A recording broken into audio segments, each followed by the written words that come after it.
44 article దేశంలో నివసించే పౌరులందరికీ వర్తించే విధంగా ఒకే రకమైన ఉమ్మడి పౌరాస్మృతిని రూపొందించేందుకు ప్రభుత్వం కృషి చేయాలి అన్నారు. సో ఇదేమిటి అంటే ఉమ్మడి పౌరా చట్టము, ఉమ్మడి పౌరా చట్టమును ఉమ్మడి పౌరా చట్టమును రాజ్యం రూపొందించాలి, రాజ్యం ఉమ్మడి పౌరా చట్టం తీసుకొచ్చి అమలు చేయాలి అన్నారు. దీన్ని ఇంగ్లీష్లో కామన్ సివిల్ కోడ్ అంటాం. కామన్ సివిల్ కోడ్ అంటాం. ఇంకా దీన్ని యూనిఫార్మల్ సివిల్ కోడ్ అని కూడా అంటాం. యూనిఫార్మ్ సివిల్ కోడ్ అని చెప్పేసి అంటాం. ఏమిటి అంటే భారతదేశంలో మనకు చట్టాలు అనేటువంటివి వివిధ రకాలుగా మనం పేర్కొన్నాం. గతంలో కూడా చెప్పుకున్నాం. చట్టాలు అనేవి రెండు రకాలుగా ఉన్నాయి. ఒకటి పరిపాలన చట్టాలు, రెండవది పరిపాలనేతర చట్టాలు. పరిపాలనేతర చట్టాలు మరలా రెండు రకాలు, సివిల్ చట్టాలు,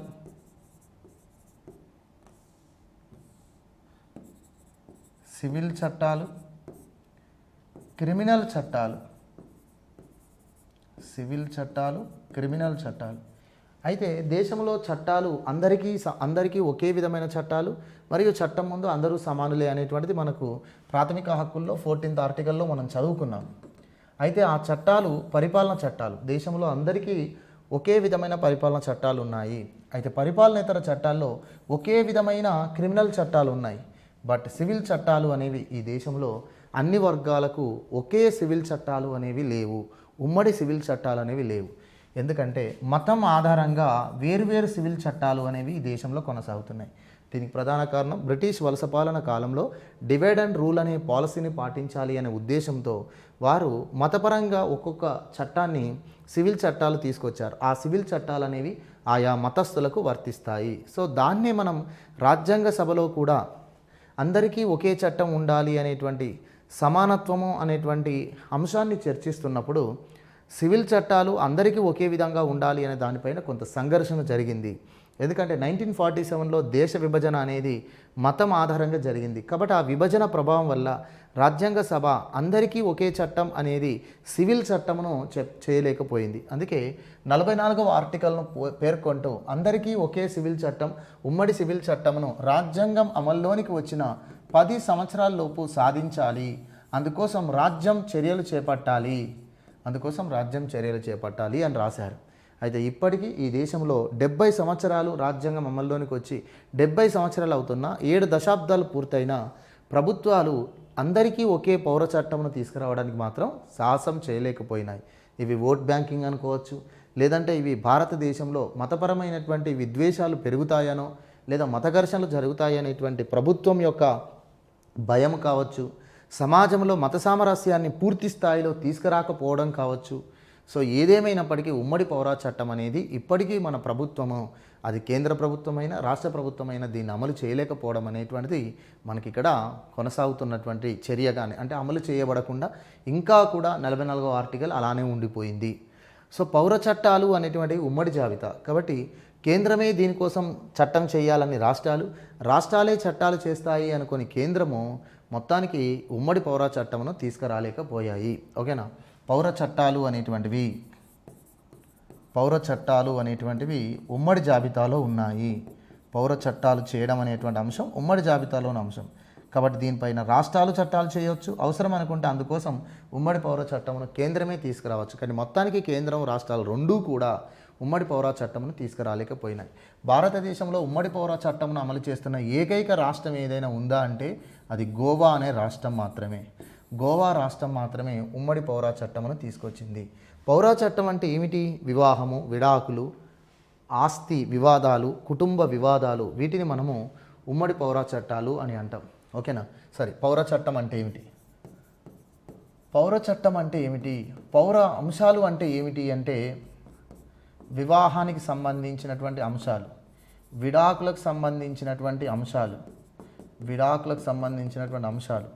ఆస్తి హక్కుకు సంబంధించినటువంటి అంశాలు, కుటుంబాలకు సంబంధించిన అంశాలను మనము పౌర చట్టాల అంశాలు అంటారు. అంటే వివాహం, విడాకులు, ఆస్తి హక్కు, కుటుంబాలకు సంబంధించినటువంటి అంశాలకు సంబంధించిన చట్టాలనే పౌర చట్టాలు అంటారు. సో వివాహానికి, విడాకులు, ఆస్తి హక్కు, కుటుంబాలకు సంబంధించిన వివాదాలనే పౌర వివాదాలు, సివిల్ వివాదాలు అని అంటారు. ఓకేనా? పౌర వివాదాలు, సివిల్ వివాదాలు అంటాం. వేటిని సివిల్ వివాదాలు అంటామంటే వివాహానికి సంబంధించిన, విడాకులకు సంబంధించిన, ఆస్తి హక్కుకు సంబంధించిన, కుటుంబాలకు సంబంధించినటువంటి వివాదాలని సివిల్ వివాదాలు అంటారు. ఇలాంటి సివిల్ వివాదాలను సివిల్ చట్టాల ప్రకారము సివిల్ చట్టాల పరిధిలో విచారించడం జరుగుతుంది. అయితే అందరికీ ఒకే సివిల్ చట్టం, ఉమ్మడి సివిల్ చట్టం అనేది ఈ దేశంలో లేదు. సో ఇక్కడ మనం తీసుకుంటే హిందువులకు ఒక సివిల్ చట్టం, హిందువులకు ఒక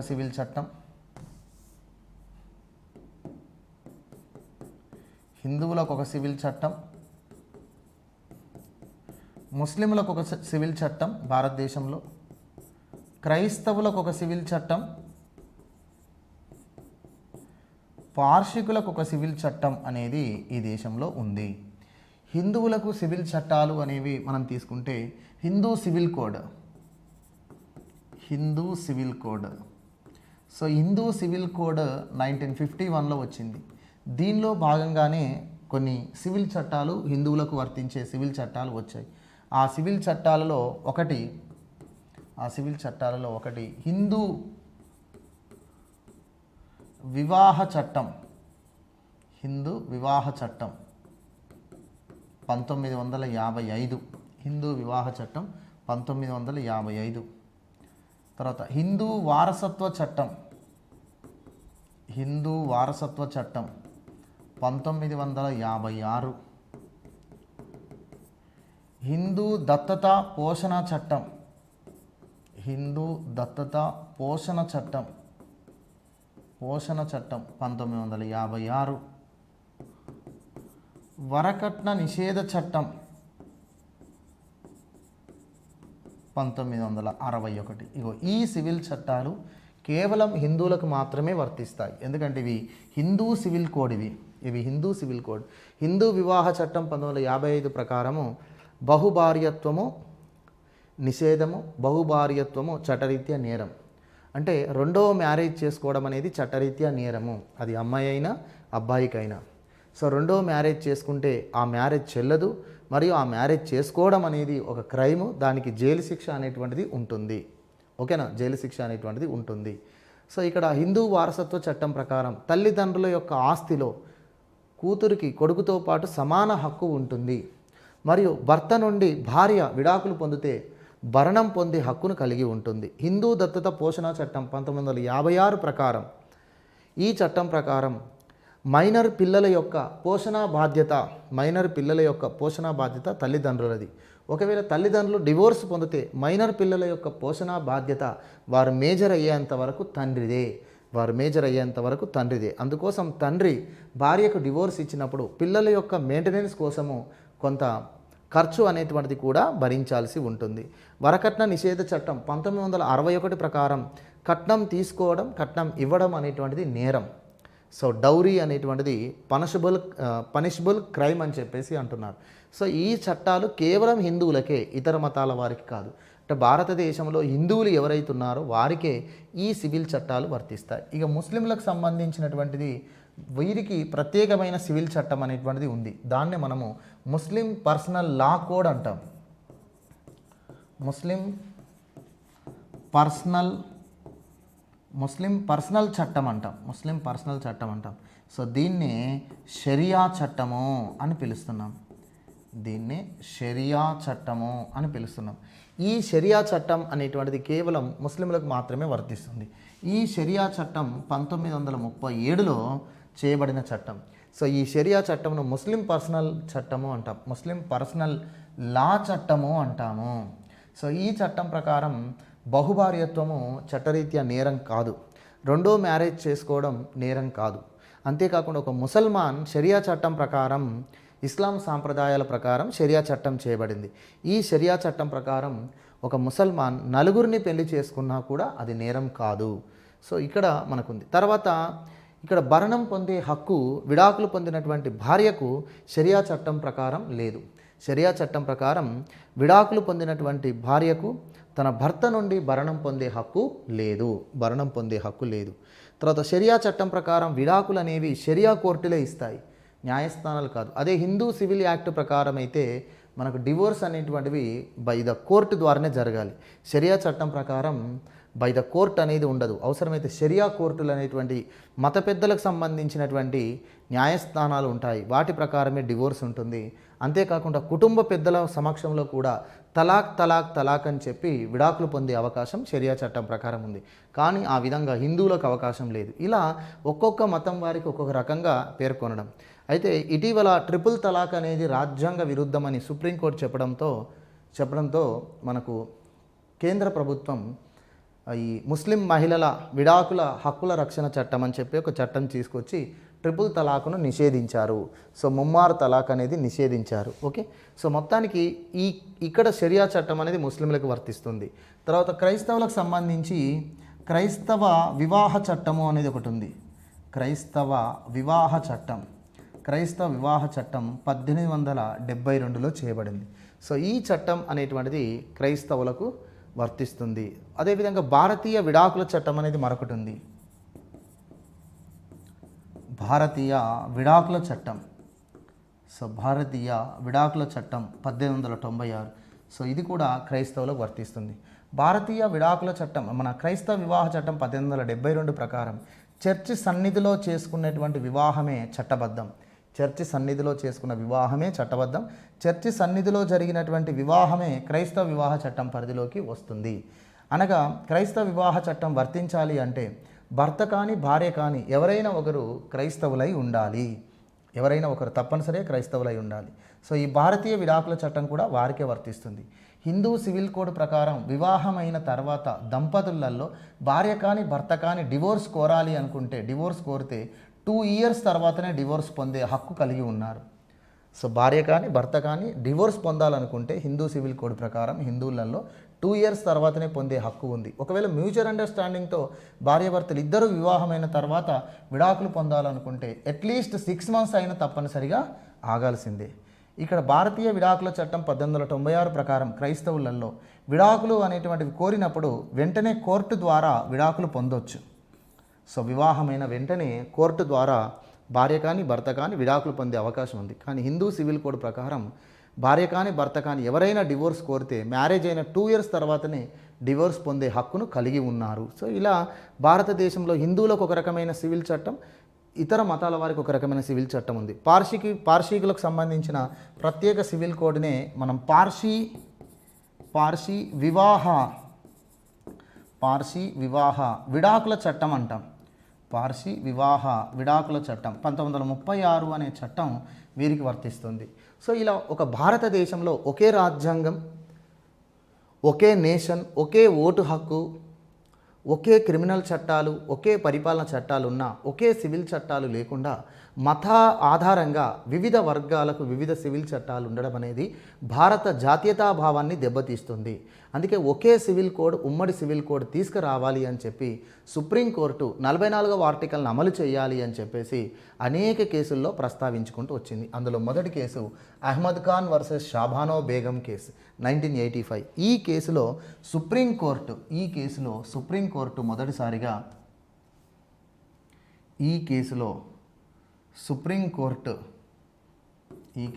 సుప్రీంకోర్టు మొదటిసారిగా కామన్ సివిల్ కోడ్ను అమలు చేయాల్సిన అవసరాన్ని పేర్కొంది. కామన్ సివిల్ కోడ్ అమలు చేయాలి, కామన్ సివిల్ కోడ్ అనేది ప్రభుత్వాలు తీసుకురావాలి అని చెప్పేసి అన్నారు. షాబానో బేగం కేసు భరణం పొందే హక్కుకు సంబంధించింది. షాబానో బేగం షరియా చట్టం 1937 ప్రకారం విడాకులు పొందినటువంటి ఒక ముస్లిం భార్యకు తన భర్త నుండి భరణం పొందే హక్కు లేదు. కానీ ఈమె ఒక ఇండియన్ లేడీగా, ఒక భారతీయ మహిళగా తనకు మరణం పొందే హక్కును కల్పించాలి అని సుప్రీంకోర్టును ఆశ్రయించారు. అప్పుడు సుప్రీంకోర్టు సివిల్ ప్రొసీజర్ కోడ్ 1908లో సివిల్ ప్రొసీజర్ కోడ్ 1908లోని 125వ సెక్షన్ ప్రకారం ఒక ఇండియన్ లేడీ, వారు ముస్లిం అయినా హిందూ అయినా ఇతర మతానికి చెందినటువంటి వ్యక్తి అయినా ఒక భారతీయ మహిళకు తన భర్త నుండి భరణం పొందే హక్కు ఉంటుంది. ఇది ముస్లిం మహిళలకు కూడా వర్తిస్తుంది అని చెప్పి షాబానో బేగం కేసులో చెప్పారు. చెప్తూ ఉమ్మడి సివిల్ కోడ్ తీసుకురావాల్సిన అవసరాన్ని మొదటిసారిగా ఇక్కడ గుర్తించారు. సో మొత్తానికి ఉమ్మడి సివిల్ కోడ్ను ఆనాడు కేంద్ర ప్రభుత్వం తీసుకురాలేదు, కానీ ముస్లిం మహిళలకు భర్త నుండి భరణం పొందే హక్కును కల్పించడం కోసం షరియా చట్టాన్ని 1986లో సవరించి ముస్లిం మహిళ వివాహ విడాకుల హక్కుల చట్టాన్ని తీసుకొచ్చారు. ఈ చట్టం ప్రకారం ముస్లిం మహిళలకు కూడా భరణం పొందే హక్కును కల్పించారు. ఓకేనా. తర్వాత సో ఈ చట్టం తీసుకొచ్చింది 1986లో రాజీవ్ గాంధీ ప్రభుత్వం. షాబానో బేగం కేసులో సుప్రీంకోర్టు ఉమ్మడి సివిల్ కోడ్ను తీసుకురావాలని, అన్ని మతాల వారికి అన్ని వర్గాల వారికి ఒకే విధమైనటువంటి ఉమ్మడి పౌర చట్టమును చేయాలని ప్రభుత్వానికి తెలియజేస్తూ ముస్లిం మహిళలకు కూడా భరణం పొందే హక్కు ఉంది, దాన్ని అమలు చేయాలని కోరారు. అప్పుడు రాజీవ్ గాంధీ ప్రభుత్వం ఉమ్మడి సివిల్ చట్టం మాత్రం చేయలేదు, కానీ ముస్లిం మహిళలకు భరణం పొందే హక్కు విషయంలో మాత్రం 1986లో చట్టం చేశారు. అయితే ఈ చట్టం వల్ల కూడా ముస్లిం మహిళలకు పూర్తి న్యాయం జరగలేదు అని చెప్పొచ్చు. ఎందుకంటే ముస్లిం మహిళా వివాహ విడాకుల హక్కుల చట్టం 1986 ప్రకారం ముస్లిం మహిళ తన భర్త నుండి డివోర్స్ పొందితే తన భర్త నుండి భరణం పొందే హక్కు ఉంటుంది, కానీ ఆ భరణం షరియా కోర్టు ద్వారానే పొందుతారు అన్నారు. షరియా కోర్టు అనేది ముస్లిం మత పెద్దలకు సంబంధించిన కోర్టు. సో ఒక ముస్లిం మహిళ తన భర్త నుండి భరణం పొందడం కోసం షరియా కోర్టును ఆశ్రయించడం అనేటువంటిది సాధ్యమైనంత వరకు జరగదు. అందుకే ఈ చట్టం పూర్తిగా ముస్లిం మహిళలకు హక్కులను కల్పించలేదు అనే కొన్ని విమర్శలు కూడా వచ్చాయి. తర్వాత సర్లా ముద్గల్ వర్సెస్ భారత ప్రభుత్వం కేసు 1995. సో ఈ కేసు బహుభార్యత్వానికి సంబంధించిన కేసు. ఏమిటంటే సర్లా ముద్గల్ వర్సెస్ చంద్రమోహన్ కేసు అంటారు దీన్ని. సర్లా ముద్గల్ భర్త చంద్రమోహన్ వీరు హిందువులు. అయితే చంద్రమోహన్ ఇస్లాం మతంలోకి మారతాడు. మారి పేరు చాంద్ సాహెబ్గా మార్చుకుంటాడు. మతం మారే స్వేచ్ఛ 25వ ఆర్టికల్ ప్రకారం ప్రాథమిక హక్కు. ఒక భారతీయుడికి మతం మారే స్వేచ్ఛ అనేది fundamental right as per 25th article. According to 25th article ప్రకారం మతం మారవడం అనేటువంటిది ఒక వ్యక్తి యొక్క ప్రాథమిక హక్కు. కాబట్టి చంద్రమోహన్ ఇస్లాం మతంలోకి మారాడు, చాంద్ సాహెబ్ అని పేరు పెట్టుకున్నాడు. ఇది అతని ప్రాథమిక హక్కు. దీన్ని రాజ్యం అడ్డుకోవడానికి వీల్లేదు. అయితే ఇతను ఏం చెప్తాడు అంటే, తను ఇప్పుడు చాంద్ సాహెబ్ను తను ఇస్లాం మతంలోకి వచ్చాను కాబట్టి, తను ముసల్మాన్ కాబట్టి తనకు షరియా చట్టం వర్తిస్తుంది అంటాడు. ఎందుకంటే తను ఇస్లాం సాంప్రదాయాలను పాటించే హక్కును కలిగి ఉన్నాను. ఇస్లాం మతంలోకి మారాను కాబట్టి, తనకు నచ్చిన మతంలోకి మారాను కాబట్టి, ఆ మత విశ్వాసాలు, ఆ మత సాంప్రదాయాలు, ఆచారాలను పొందే హక్కును కూడా కలిగి ఉన్నాను. కాబట్టి ఇస్లాం మత సాంప్రదాయాల యొక్క ప్రకారం, ఇస్లాం మత ఆచారాల ప్రకారం చేయబడిన చట్టం షరియా చట్టం. కాబట్టి షరియా చట్టం ప్రకారం తనకు హక్కులు ఉంటాయి అని చెప్పి తను రెండో పెళ్లి చేసుకొని తను ఒక ముసల్మాన్గా షరియా చట్టం ప్రకారం తనకు రెండో పెళ్లి చేసుకునే హక్కు ఉంది అని చెప్పేసి అంటాడు. అప్పుడు సర్లా ముద్గల్ మేము హిందువులం, మేము వివాహం చేసుకున్నప్పుడు చంద్రమోహన్ హిందువు కాబట్టి ఒక హిందూ సివిల్ కోడ్ ప్రకారం, హిందూ వివాహ చట్టం 1955 ప్రకారము బహుభార్యత్వం చట్టరీత్యా నేరం. కాబట్టి తన భర్త రెండో పెళ్లి చేసుకోవడాన్ని సవాలు చేస్తూ ఆ రెండో పెళ్లిని క్యాన్సిల్ చేయాలి మరియు తనకు తగిన శిక్ష పడాలి అని సర్లా ముద్గల్ కోర్టును ఆశ్రయిస్తుంది. అయితే క్రింది కోర్టులు సరి అయిన తీర్పు ఇవ్వలేకపోతాయి. అప్పుడు సుప్రీంకోర్టు వద్దకి ఈ కేసు వస్తుంది. సుప్రీంకోర్టు వద్దకి ఈ కేసు వచ్చినప్పుడు సర్లా ముద్గల్ చంద్రమోహన్తో పాటుగా భారత ప్రభుత్వాన్ని కూడా ప్రతివాదిగా చేస్తూ కేసు వేయడం జరుగుతుంది. ఎందుకంటే భారత ప్రభుత్వం అందరికీ కామన్ సివిల్ కోడ్ తీసుకురాకపోవడం వల్లనే సో ఈ విధంగా మత మార్పిడిలు జరుగుతున్నాయి. ఎందుకంటే చంద్రమోహన్ ఇక్కడ రెండో పెళ్లి చేసుకోవడం కోసమే ఇస్లాం మతంలోకి మారారని, ఇలా వేరువేరు మతాల వారికి వేరువేరు సివిల్ చట్టాలు ఉండడం వల్ల ఇలా బలవంతంగా మత మార్పిడిలు జరుగుతున్నాయని, మత మార్పిడి అనేది ప్రాథమిక హక్కుయే కానీ అది స్వేచ్ఛగా జరగాలి, ఆ ప్రాథమిక హక్కు స్వేచ్ఛగా ఉండాలి. కానీ ప్రయోజనాలు పొందడం కోసం మతం మారడం అనేటువంటిది అది బలవంత మత మార్పిడి కిందికి వస్తుంది. అంతేకాకుండా ఈ విధంగా మతం మారడం అనేది ప్రయోజనాలు పొందడం కోసం కాబట్టి ఇలా ప్రయోజనాలు పొందే విధంగా ఇలా సివిల్ చట్టాలు ఉండడం కరెక్ట్ కాదు అని భారత ప్రభుత్వాన్ని ప్రతివాదిగా చేస్తూ కేసు వేశారు. అప్పుడు సుప్రీంకోర్టు ఏమని చెప్పింది అంటే, ముందు కామన్ సివిల్ కోడ్ తీసుకొచ్చినట్లయితే యూనిఫామ్ యూనిఫామ్ సివిల్ కోడ్ను చేసినట్లయితే ఈ సమస్యలు రావు. ఈ మత మార్పిడీలు అనేటువంటివి మంచివి కావు. బలవంత మత మార్పిడీలు అనేటువంటివి వ్యవస్థకు మంచిది కాదు. కాబట్టి మత మార్పిడి అనేది రాజ్యాంగపరమైన హక్కు, ప్రాథమిక హక్కు, అది స్వేచ్ఛగా ఉండాలి. కానీ ఒక మతంలోకి మారితే ప్రయోజనాలు వస్తాయి అని చేరడం అది బలవంత మత మార్పిడి, అది వ్యవస్థకు మంచిది కాదు అని చెప్తూ యూనిఫామ్ సివిల్ కోడ్ తీసుకురావాల్సిన అవసరం ఉంది, ప్రభుత్వం దానికోసం చర్యలు తీసుకోవాలని చెప్పారు. చెప్తూ బహుభార్యత్వం అనేది హిందూ సివిల్ కోడ్ ప్రకారం నిషేధం. అయితే ఒక హిందువు మతం మారినప్పటికీ తనకు జన్మతః ఏ మతానికి చెందినవాడో ఆ మతానికి సంబంధించిన సివిల్ చట్టమే మారుతుంది. అంటే మతం మారడము అనేటువంటిది రాజ్యాంగపరమైన హక్కు, ప్రాథమిక హక్కు. మతం మారినప్పుడు సివిల్ చట్టాలు మారవు. మత మార్పిడిని రాజ్యం వ్యతిరేకించదు, మత మార్పిడిని సుప్రీంకోర్టు వ్యతిరేకించదు. మతం మారే హక్కు అనేది రాజ్యాంగం కల్పించిన ప్రాథమిక హక్కు. కానీ మతం మారినప్పుడల్లా సివిల్ చట్టాలు తనకు మారతాయి అని చెప్పడం కరెక్ట్ కాదు. జన్మతః ఏ మతానికి సంబంధించిన వాడో తను చనిపోయేంత వరకు కూడా ఆ మతానికి సంబంధించిన సివిల్ కోడే వర్తిస్తుంది మతం మారినప్పటికీ అని చెప్తూ, జన్మతః చాంద్ సాహెబ్ చంద్రమోహన్ ఒక హిందువు కాబట్టి, సో తన వివాహం జరిగినప్పుడు ఒక హిందువు కాబట్టి సర్లా ముద్గల్కు హిందూ సివిల్ కోడ్ ప్రకారం హిందూ వివాహ చట్టం 1955 ప్రకారం బహుభార్యత్వాన్ని ప్రశ్నించే అవకాశం ఉంది. కాబట్టి ఇతను కూడా హిందువే కాబట్టి వివాహ సమయంలో బహుభార్యత్వం అనేది చట్టరీత్యా నేరం. కాబట్టి ఈ వివాహం చెల్లదు అని చెప్పేసి అన్నారు. అర్థమవుతుందండి. జన్మతః మనం ఏ మతానికి సంబంధించిన వాళ్ళమో, జన్మతః ఏ సివిల్ చట్టం పరిధిలో ఉన్నామో చనిపోయేంత వరకు అదే సివిల్ చట్టం మనకు వర్తిస్తుంది. మతం మారడినప్పటికీ కూడా, మతం మారడం మన రాజ్యాంగపరమైన హక్కు, కానీ మతం మారినప్పుడల్లా సివిల్ చట్టాలు మనకు మారుతాయి అని చెప్పడం కరెక్ట్ కాదు. అందుకే సర్లా ముద్గల్ హిందువు, చంద్రమోహన్ కూడా వివాహ సమయంలో హిందువే. అంతేకాకుండా జన్మతః వీళ్ళు హిందువులు కాబట్టి వీరికి హిందూ సివిల్ కోడే వర్తిస్తుంది. హిందూ సివిల్ కోడ్ ప్రకారం బహుభార్యత్వం చట్టరీత్యా నేరం, ఆ వివాహం చెల్లదు. కాబట్టి ఈ వివాహం చెల్లదు అని చెప్పి సుప్రీంకోర్టు పేర్కొంటూ, ఇలా బలవంత మత మార్పిడిలు జరుగుతున్నాయి. వారికి వేరువేరు సివిల్ చట్టాలు ఉండడం వల్ల. కాబట్టి యూనిఫామ్ సివిల్ కోడ్ చట్టం తీసుకురావాల్సిన అవసరం ఎంతైనా ఉంది అని చెప్పేసి సుప్రీంకోర్టు మరొకసారి కేంద్రానికి తెలియజేయడం అనేటువంటిది జరిగింది. ఇక జాన్ వల్లామొథాన్ వర్సెస్ భారత ప్రభుత్వం కేసు 2003.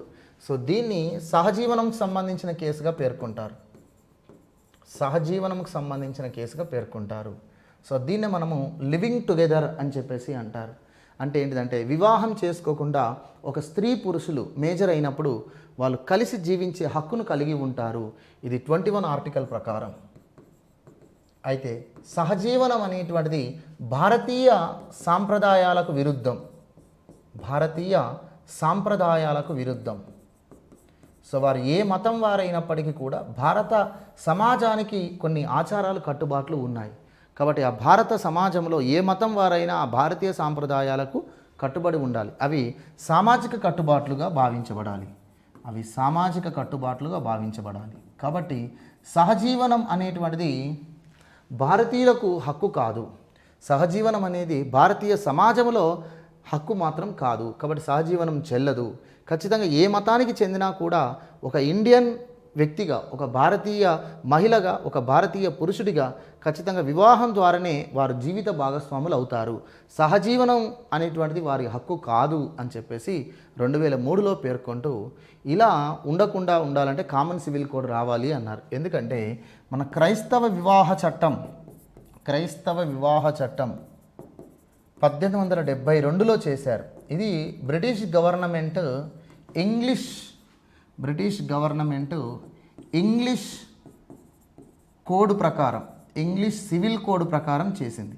ఇంగ్లీష్ సివిల్ కోడ్ దీన్ని మనం ఇంగ్లాండ్ సివిల్ కోడ్ అని కూడా అంటాం. ఈ ఇంగ్లాండ్ సివిల్ కోడ్ ప్రకారం యూరప్ ఖండంలో సహజీవనం అనేది ఒక హక్కు. సహజీవనమును కూడా చట్టంగానే ఆడ గుర్తిస్తారు.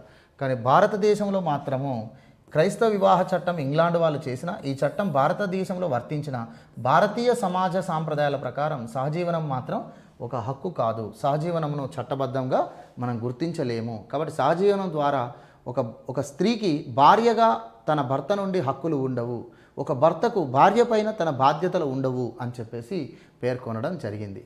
సో పేర్కొంటూ కామన్ సివిల్ కోడ్ అనేటువంటి తీసుకురావాలి. ఇలా వేరు మతాల వారికి వేరు చట్టాలు ఉండకూడదని మరొకసారి ఈ కేసులో ప్రస్తావించారు. అయితే తర్వాత కొన్ని సంవత్సరాలకు సహజీవనం అనేటువంటిది భారతీయ సమాజానికి విరుద్ధమైనప్పటికీ ఇది వ్యక్తి యొక్క జీవించే హక్కులో భాగము అని చెప్పేసి పేర్కొన్నారు.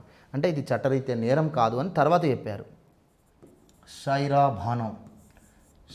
భానో కేసు 2019. ఈ కేసులో సుప్రీంకోర్టు ఏం చెప్పింది? ఈ కేసులో సుప్రీంకోర్టు ట్రిపుల్ తలాక్ సంబంధించినటువంటి ట్రిపుల్ తలాక్ రాజ్యాంగ విరుద్ధము అని చెప్పింది. ట్రిపుల్ తలాక్ రాజ్యాంగ విరుద్ధము అని చెప్పారు. ఏంటి ట్రిపుల్ తలాక్? షరియా చట్టం 1937లో దీని గురించి మెన్షన్ చేశారు. ఒక ముస్లిం పురుషుడు షరియా చట్టం ప్రకారం తన భార్యకు విడాకులు ఇవ్వడానికి హక్కును కలిగి ఉన్నాడు. ఇందులో 2 నిబంధనలు ఉన్నాయి. ఒకటి తలాక్ ఏ సున్నత్, మరొకటి తలాక్ ఈ బిద్దత్. దీన్ని తలాక్ ఉల్ బదాయా అని కూడా అంటారు. తలాక్ ఉల్ బదాయి అని కూడా అంటారు. ఓకేనా? ఈ తలాక్ ఈ బిద్దత్, తలాక్ ఉల్ బదాయి అంటే ఏమిటి అంటే, దీని ప్రకారం ఒక ముస్లిం పురుషుడు భారతదేశంలో షరియా చట్టం ప్రకారం తన భార్యకు విడాకులు ఇవ్వాలి అనుకుంటే 3 సార్లు తలాక్ అని చెప్పి 3 సార్లు తన భార్యకు చెప్పినట్లయితే వెంటనే విడాకులు మంజూరైపోతాయి. వెంటనే తన భర్త నుండి ఆ భార్య విడాకులు పొందుతుంది. ఆ భార్యాభర్తల మధ్య వైవాహిక బంధం అనేటువంటిది తెగదెంపలవుతుంది. సో ఇది మనకు షరియా చట్టంలో ఉంది. అయితే ఇక్కడ ఈ షరియా చట్టం అనేది ఒక ముస్లిం పురుషుడికి ఏకపక్ష నిర్ణయంగా కల్పిస్తుంది. ఇది ముస్లిం మహిళలకు ఇది ముస్లిం మహిళల హక్కులకు విరుద్ధం అవుతుంది. ఎందుకంటే ఒక భారతీయ వ్యక్తి ఎవరైనా కూడా 14వ ఆర్టికల్ ప్రకారం అందరికీ చట్టం సమానంగా వర్తిస్తుంది. కాబట్టి షరియా చట్టం అనేది ముస్లిం వర్గాల కోసం చేసిన సివిల్ చట్టం. ఇది ముస్లిం వర్గాల్లో అందరికీ సమానంగా వర్తించాలి. అంతేకాని ఈ తలాకీ బిద్దత్ అనేది ముస్లిం పురుషుడికి మాత్రమే ఉంది, ముస్లిం స్త్రీకి లేదు. అంటే తలాకీ బిద్దత్ అనేటువంటిది ఒక ముస్లిం మహిళ తన భర్తకు విడాకులు ఇవ్వడానికి ఈ హక్కును కలిగి లేదు. ఒక ముస్లిం పురుషుడు మాత్రమే తన భార్యకు విడాకులు ఇవ్వడానికి తలాకీ బిద్దత్తును కలిగి ఉన్నాడు. అంటే ఇది పూర్తిగా చట్ట సమానత్వానికి విరుద్ధం. అంతేకాకుండా ఇది 19వ ఆర్టికల్ వ్యక్తి స్వేచ్ఛను వ్యతిరేకిస్తుంది, భావ ప్రకటన స్వేచ్ఛను ఉల్లంఘిస్తుంది ఈ తలాక్ ఈ బిద్దత్ అనే విధానం. ఎందుకంటే ముస్లిం పురుషుడు తన భార్యకు తలాక్ అని చెప్తాడు. చెప్పగానే వెంటనే తన భార్య నిరసన వ్యక్తం చేసే అవకాశం లేదు, ఖచ్చితంగా విడాకులు పొందాల్సిందే. సో ఇది 19 క్లాస్ ఏ అనే ఆర్టికల్లో భావ ప్రకటన స్వేచ్ఛ అనేది ఒక భారతీయ వ్యక్తిగా ముస్లిం మహిళ కూడా కలిగి ఉంటుంది. కానీ ట్రిపుల్ తలాక్ వల్ల ముస్లిం మహిళ తన భావ ప్రకటన స్వేచ్ఛను కోల్పోతుంది. కాబట్టి ఇది 19వ ఆర్టికల్ విరుద్ధం. ఇక ముఖ్యంగా 21 ఆర్టికల్ ప్రకారం జీవించే హక్కుకు భంగం కలుగుతుంది. కాబట్టి సో ఇలా 14, 19, 21వ ఆర్టికల్ అనే ప్రాథమిక హక్కులకు భంగం కలిగే విధంగా ముఖ్యంగా ఒక ముస్లిం మహిళల యొక్క ఈ హక్కులకు భంగం కలిగే విధంగా ట్రిపుల్ తలాక్ ఉంది. కాబట్టి ట్రిపుల్ తలాక్ అనేటువంటి తలాక్ ఈ బిద్దత్ అనేది రాజ్యాంగ విరుద్ధము అని చెప్పి ఇది ఇక నుంచి చెల్లదు అని చెప్పేసి దీన్ని నిషేధించాలి అని చెప్పేసి కేంద్ర ప్రభుత్వానికి పేర్కొన్నారు. సుప్రీంకోర్టు పేర్కొంటూ ఏమని చెప్పింది? సో కామన్ సివిల్ కోడ్ తీసుకురావాల్సిన అవసరాన్ని ఇకనైనా గుర్తించండి అన్నారు. అయితే 2019లో కేంద్ర ప్రభుత్వము ట్రిపుల్ తలాకు నిషేధిస్తూ చట్టం తీసుకొచ్చారు, కానీ కామన్ సివిల్ కోడ్ను మాత్రం తీసుకురాలేకపోయారు. అయితే ఇంకొకటి ఇటీవల సవాల్ చేయబడింది, అదేంటి తలాక్ ఏ సున్నత్. ఇది కూడా ముస్లిం పురుషుడికే వర్తిస్తుంది, ముస్లిం మహిళలకు వర్తించదు. అంటే ముస్లిం పురుషుడు తన భార్యకు విడాకులు ఇవ్వాలనుకుంటే తలాక్ ఏ సున్నత్ ప్రకారం, షరియా చట్టంలోని తలాక్ ఏ సున్నత్ ప్రకారం 1 నెలలో తలాక్ చెప్తాడు, తర్వాత 2వ నెలలో తలాక్ చెప్పాలి, 3వ నెలలో తలాక్ చెప్పాలి. అలా 3 నెలలు 3 సార్లు తన భార్యకు తలాక్ చెప్పి వారి మధ్య ఎలాంటి వైవాహిక బంధం బలపడకపోతే అప్పుడు విడాకులు అనేటువంటివి ఉంటాయి అన్నారు. అయితే ఇది కూడా ముస్లిం పురుషుడికే ఉండడం, మహిళలకు లేకపోవడం ఇది చట్ట సమానత్వానికి విరుద్ధం. మరియు దీనిపైన ముస్లిం మహిళలకు కూడా భావ ప్రకటన స్వేచ్ఛ అనేటువంటి ఉల్లంఘించబడుతుందని ఇటీవల తలాఖీయ సున్నత్ కూడా రాజ్యాంగ విరుద్ధమని సవాలు చేశారు. సుప్రీంకోర్టులో పిటిషన్స్ వేయబడ్డాయి. సో ఏదేమైనప్పటికీ భారతదేశంలో అందరికీ ఒకే సివిల్ చట్టం తీసుకొస్తే తప్ప ఈ సమస్యలు అనేటువంటివి పరిష్కారం కాదు. ఒకే సివిల్ చట్టం ఇండియాలో ఉండాలి, ఒకే రాజ్యాంగం, ఒకే నేషనల్ ఫ్లాగ్, ఒకే ఓటు హక్కు, ఒకే గుర్తింపు మనం కలిగి ఉంటున్నాం ఈరోజు ఆధార్ కార్డ్ అని. అలానే one nation one constitution, one nation one flag, one nation one right to vote, అలానే one nation one criminal law, one nation one civil law అనేటువంటిది కూడా రావాలి. సో కాబట్టి ఉమ్మడి సివిల్ చట్టం రావాల్సిన అవసరం ఎంతైనా ఉంది. అది అన్ని మతాల వారికి అవసరమే. అయితే లా కమిషన్ కూడా కామన్ సివిల్ కోడ్ గురించి ప్రస్తావిస్తూ కామన్ సివిల్ కోడ్ కోసం కొన్ని చర్యలు ముందస్తుగా చేపట్టాలి అన్నారు. ఇందులో ఏమిటి అంటే ఏ మతస్థుల వారి యొక్క మనోభావాలు భంగం కలగకుండా అందరి యొక్క సహకారంతో మత సామరస్యమును సాధించే విధంగా కామన్ సివిల్ కోడ్ రావాలి అంటే వివాహము అనేది ఏ మతానికి సంబంధించిందైనా రిజిస్ట్రేషన్ కావాలి. వివాహం అనేది రిజిస్ట్రేషన్ కంపల్సరీ ఉండాలి. అది ఎవరైనా ఇండియాలో ముస్లిం అయినా, హిందువైనా, క్రైస్తవులైనా, మరొక మతం వారైనా ఎవరైనా వివాహం చేసుకుంటే కంపల్సరీ ఆ మ్యారేజ్ అనేది రిజిస్ట్రేషన్ కావాలి. తర్వాత విడాకులు అనేటువంటివి ఏ మతానికి చెందిన వారైనా బై ద కోర్టు ప్రకారమే ఉండాలి. బై ద కోర్టు ప్రకారమే ఉండాలి. అది కూడా సివిల్ ప్రొసీజర్ కోడ్ 1908 ప్రకారము ఆ విడాకులు అనేటువంటివి ఉండాలి. తర్వాత ఆస్తి హక్కు ఏ మతానికి సంబంధించినటువంటి వారికైనా, ముఖ్యంగా మహిళలకు, అన్ని మతాలు భారతదేశంలోని ఏ మతానికి చెందిన మహిళకైనా ఆస్తి హక్కును సమానంగా కల్పించాలి. ఆస్తి హక్కును సమానంగా కల్పించాలి. సో ఇలా వివాహం, విడాకులు, ఆస్తి హక్కు అనే ఈ 3 అంశాలను ఏ మతానికి చెందిన వారికైనా సమానంగా వర్తించే విధంగా ఒక కామన్ సివిల్ చట్టం అనేటువంటిది తీసుకురావాలి. అందుకోసం ప్రభుత్వం సంక్షేమ పథకాలను ముందుగా ఉపయోగించుకొని తర్వాత కొంతకాలం తర్వాత మత సామరస్యాన్ని సాధిస్తూ ఈ చట్టాలు చేయాలి అన్నారు. అందుకోసం మన తెలంగాణ ప్రభుత్వం చాలా గొప్పగా ఈ చర్యలు చేపడుతుంది. ఎందుకంటే ఈరోజు చూడండి, షాదీ ముబారక్, కళ్యాణ లక్ష్మి అని చెప్పి కొన్ని పథకాలు తీసుకొచ్చారు. ఈ కళ్యాణ లక్ష్మి ప్రకారం 1,1116 షాదీ ముబారక్ ప్రకారం 1,1116 రావాలి అంటే వారు ముస్లిం అయినా, హిందువైనా, ఇతర మతాల వారైనా తెలంగాణ రాష్ట్రంలో షాదీ ముబారక్ కళ్యాణ లక్ష్మి కింద బెనిఫిట్ పొందాలి అంటే ఖచ్చితంగా వారి మ్యారేజ్ అనేది రిజిస్ట్రేషన్ కావాలి. వారి మ్యారేజ్ అనేది రిజిస్ట్రేషన్ కావాలి. చూడండి, సో ఈ విధంగా సంక్షేమ కార్యక్రమాలను చేపడుతూ కామన్ సివిల్ కోడ్ను తీసుకురావాలి అని చెప్పి లా కమిషన్ చెప్పినటువంటి సూచనలను ఈరోజు మన తెలంగాణ ప్రభుత్వం పాటిస్తుంది అని చెప్పుకోవడం గర్వకారణం. అదేవిధంగా డివోర్స్ కూడా చూడండి, ఈరోజు తెలంగాణ ప్రభుత్వం ఒంటరి మహిళలకు పెన్షన్ అనేది తీసుకొచ్చారు. ఇప్పుడు వారు ఒంటరి మహిళలు అని ఎలా గుర్తిస్తాం అంటే, ఒకవేళ భర్త చనిపోయి ఉన్నా, లేదంటే భర్త నుంచి భార్య విడాకులు పొందిన ఆమె ఒంటరి మహిళ అవుతుంది మళ్ళీ పెళ్లి చేసుకోకపోతే. అయితే ఆమె వివాహమైన స్త్రీ కానీ ఒంటరి మహిళ అని గుర్తించాలి అంటే ఆమె ఒంటరి మహిళ కింద పెన్షన్, ఆసరా పెన్షన్ పొందాలి అంటే ఆమె డివోర్స్కు సంబంధించిన సర్టిఫికేట్ సబ్మిట్ చేయాలి. అంటే ఈ డివోర్స్ అనేది ఆమె బై ద కోర్టు ద్వారా తీసుకోవాలి. సో బై ద కోర్టు ద్వారా ఆమె డివోర్స్ తీసుకొని ఉంటే, ఆమె మళ్ళీ పెళ్లి చేసుకోకుండా ఒంటరి మహిళగా ఉంటే ఆమె ఆసరా పథకం కింద పెన్షన్ పొందగలదు. సో ఈ రకంగా మనకి ఇటీవల మన తెలంగాణ ప్రభుత్వం కొన్ని సంక్షేమ పథకాల ద్వారా అందరికీ ఒకే సివిల్ చట్టం తీసుకొచ్చే విధంగా, ముందుకు వెళ్ళే విధంగా ఈ చర్యలు చేపట్టారు. అయితే కేంద్ర ప్రభుత్వం కూడా ఇటీవల యూనిఫామ్ సివిల్ కోడ్ను అమలు చేయడానికి తాము సిద్ధంగా ఉన్నామని కొన్ని సంకేతాలు కూడా చేశారు. అయితే వెరీ ఇంపార్టెంట్, కరెంట్ అఫైర్స్లో భాగంగా వెరీ ఇంపార్టెంట్, భారతదేశంలో ప్రస్తుతం 2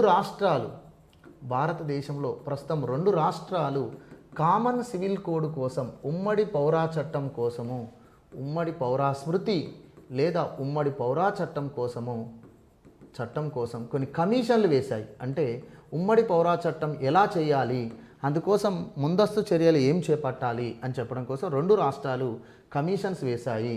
తగు చర్యలు తీసుకున్నాయి. అందులో ఉత్తరాఖండ్ అనేది ఒక రాష్ట్రం, రెండవది గుజరాత్ అనేటువంటి రాష్ట్రం. ఉత్తరాఖండ్ అనే రాష్ట్రం, గుజరాత్ అనే రాష్ట్రం. ఉత్తరాఖండ్ అనేటువంటి రాష్ట్రము రంజన్ ప్రకాష్ దేశాయి సుప్రీంకోర్టు మాజీ న్యాయమూర్తి అయినటువంటి సుప్రీంకోర్టు మహిళా న్యాయమూర్తిగా పనిచేసిన జస్టిస్ రంజన్ ప్రకాష్ దేశాయి కమిషన్ను ఉత్తరాఖండ్ రాష్ట్ర ప్రభుత్వం నియమించింది ఇటీవల. ఎందుకోసమంటే ఆ రాష్ట్రం కామన్ సివిల్ కోడ్ తీసుకురావడం కోసం, సాధ్యాసాధ్యాల గురించి అధ్యయనం చేయడం కోసం ఈ కమిషన్ వేశారట. అలానే ఇటీవల గుజరాత్ రాష్ట్ర ప్రభుత్వం కూడా కామన్ సివిల్ కోడ్ తీసుకురావడం కోసం చర్యలు చేపడుతున్నారు. ఇక కేంద్ర ప్రభుత్వం కూడా కామన్ సివిల్ కోడ్ అనేటువంటిది అతి త్వరలో తీసుకొస్తామని కూడా ప్రకటించారు. తెలంగాణ ప్రభుత్వం కామన్ సివిల్ కోడ్ కంటే ముందు అందరికీ ఒకే రకమైనటువంటి చర్యలు ఉండాలి అని కొన్ని సంక్షేమ పథకాలను చేపట్టారు. ఓకేనా? Right, thank you.